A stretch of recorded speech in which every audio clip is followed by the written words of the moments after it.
कि मनुष्य के साथ पशुओं से भी खराब बिहेव किया जा रहा था।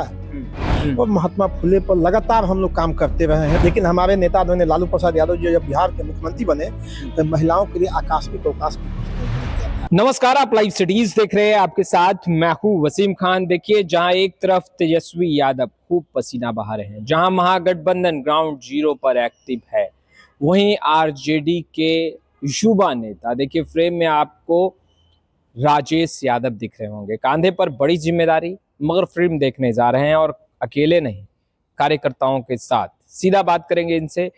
फूले मूवी देखकर आए हैं, मूवी देखकर कैसा लगा? देखिए, मूवी बहुत ही अच्छी मूवी है, महिलाओं की प्रेरित मूवी है, जो समाज में घटित हुआ है कि दलितों के साथ, अति पिछड़ों के साथ, समाज के सबसे निचले तबके के साथ किस तरह का व्यवहार होता था, उस मूवी में दर्शाया गया है। और किस तरह से महिलाओं के प्रति समाज के उन लोगों का क्या मतलब व्यवहार होता था, वो दर्शाया गया मूवी में। और मूवी देखने के बाद आपका लगता है कि आंख से आंसू आ जाएगा कि क्या ऐसा स्थिति मनुष्य का भी हो सकता है।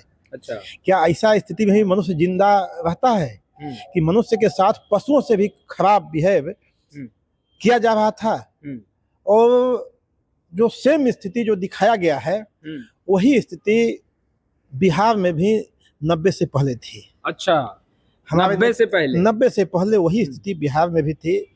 हमारे नेता आदरणीय लालू प्रसाद यादव जी जब 1990 में आए तो उन्होंने पहला काम किया, जो ज्योति बाबा सावित्रीबाई फुले ने जो क्रांति की ज्योति जलाई, तो हमारे नेता ने पहला काम किया कि उनमें आत्मविश्वास जगाने का है।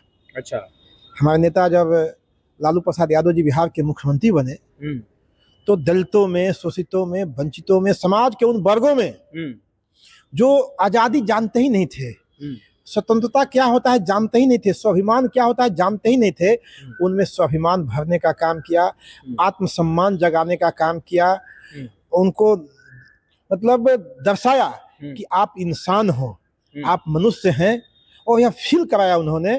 तो मैं समझता हूँ कि यह मूवी बहुत अच्छी है और इस मूवी को सभी आने वाली पीढ़ियों को, खासकर बच्चों को देखना चाहिए कि आज से 200 साल पहले हमारा किस तरह का समाज था और आज जो परिवर्तन हुआ है समाज में, ये हमारे पुरखों की लड़ाई है। लगातार महात्मा फुले से लेके डॉक्टर भीमराव अम्बेडकर साहब, जननायक कर्पूरी ठाकुर, डॉक्टर राम मनोहर लोहिया, सब लोग अपने अपने समय में इस लड़ाई को लड़ते आए हैं। राम स्वरूप वर्मा हो, जगदेव प्रसाद हो, बाद के दिनों में लालू प्रसाद यादव जी के कंधे पर जवाबदेही आई, मुलायम सिंह यादव जी के कंधे पर जवाबदेही आई, मानव कांसी राम साहब के कंधों पर जवाबदेही आई, बहन मायावती जी के कंधों पर जवाबदेही आई।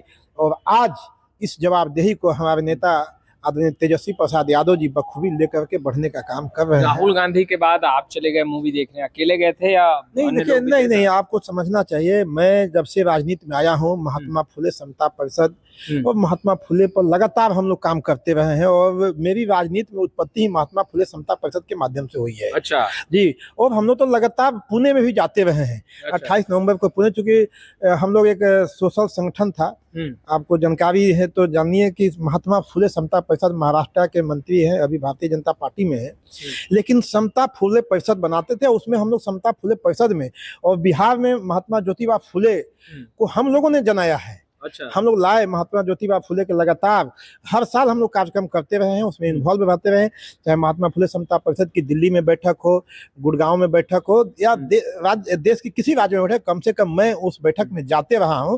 और महात्मा फुले ज्योतिबाई फुले के कारवा को हम लोग आगे बढ़ाते रहेंगे। और हमारे नेता आदरणीय लालू प्रसाद यादव जी को जब मौका मिला तो उन्होंने महात्मा ज्योतिबा फुले, सावित्रीबाई फुले के कारवा को आगे बढ़ाने का काम किया।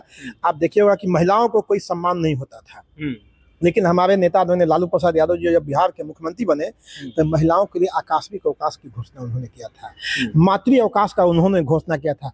क्योंकि बहुत सी महिलाओं को पीड़ा होता था, मानिए सरकारी नौकरी में आ गई, उनको जब प्रसव का स्थिति आता था, छुट्टियां नहीं मिलती थी, जो पीरियड होता था, तो ये सारे काम चूंकि बहुत से थी, लेकिन लोगों को ध्यान नहीं था, चूंकि वो लोग मनुस्मृति वाले लोग थे। लेकिन ज्योतिबा फुले से प्रभावित ज्योतिबा ने जो क्रांति की ज्योति जलाई थी, हमारे नेता लालू प्रसाद यादव जी आते ही महिलाओं को सम्मान देने का काम किया। आप देखे होंगे बहुत लोग बहुत बहुत बात बोलते हैं, लेकिन देखे होंगे कि जब महात्मा ज्योतिबा फुले कहते हैं कि हमारी इस करवा को आगे सावित्री बढ़ाएंगी, जब लोगों ने लालू प्रसाद यादव जी को गिरफ्त में लेने का काम किया, झूठे केस और मुकदमा में फंसाने का काम किया, तो हमारे नेता ने लालू प्रसाद यादव जी ने राजमाता राबड़ी देवी जी को आगे करके इस लड़ाई को लड़ने का काम किया। और जो साथ सावित्रीबाई फुले ने महात्मा जी ज्योतिबा फुले को दिया, वही साथ हम लोग के आदरणीय नेता राबड़ी देवी जी ने भी लालू यादव जी को साथ देने का काम किया और इस लड़ाई को आगे बढ़ाने का काम किया है। परिवार के सदस्य को ये आगे, परिवार के नहीं, फिर देखिए परिवार के सदस्य नहीं है, सवाल उठता नहीं सवाल छोड़े ना, विरोधी लोग कहेंगे ना, वो तो किसी को आपको देखे होंगे जब सावित्रीबाई फुले लड़कियों को शिक्षित करने चली तो उनके ऊपर गोबर फेंका गया, उनको गाली दिया गया, उनके घर से गाली दिलाया गया, लेकिन वो अपने काम में अडिग रही। और आज उनके अडिगनेस का ही प्रमाण है कि जो महिलाएं चाहे राजनीति में हो या कला के क्षेत्र में हो, फिल्म के क्षेत्र में हो, या हमारी वो बेटियां जो आज सरहदों पर जाकर दुश्मनों के घर में घुस के मार रही हैं, चाहे सोफिया कुरैशी हो या भूमिका सिंह हो, ये सावित्रीबाई फुले ने आज से 200 साल पहले जो सोचा आज दिखाई दे रहा है।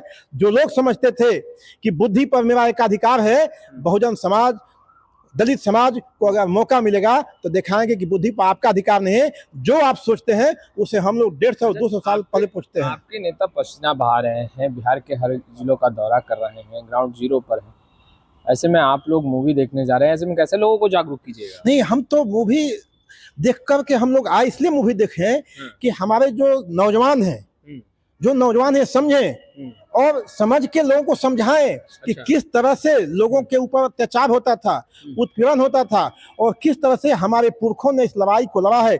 इस कुर्बानी को बेकार नहीं जाने देना है, इसलिए हम उनको वैचारिक रूप से मजबूत करने के लिए इस मूवी को दिखाया। कितने लोगों के साथ गए थे देखने? नहीं, हमारे साथी थे, कार्यकर्ता जो सक्रिय साथी थे, जो पटना में रहते थे, अवेलेबल थे, हम सब साथी जो राष्ट्रीय जनता दल के सभी साथी गए थे।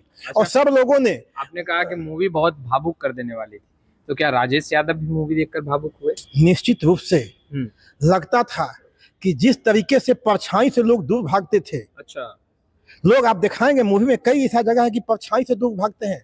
जब उन्होंने स्कूल खोला तो उनके स्कूल को जाकर तोड़ फोड़ कर दिया गया, तहस नहस कर दिया गया। ज्योतिबा फुले जब लोगों को जागृत कर रहे थे तो इनको पैसा देके मारने के लिए भेजा गया।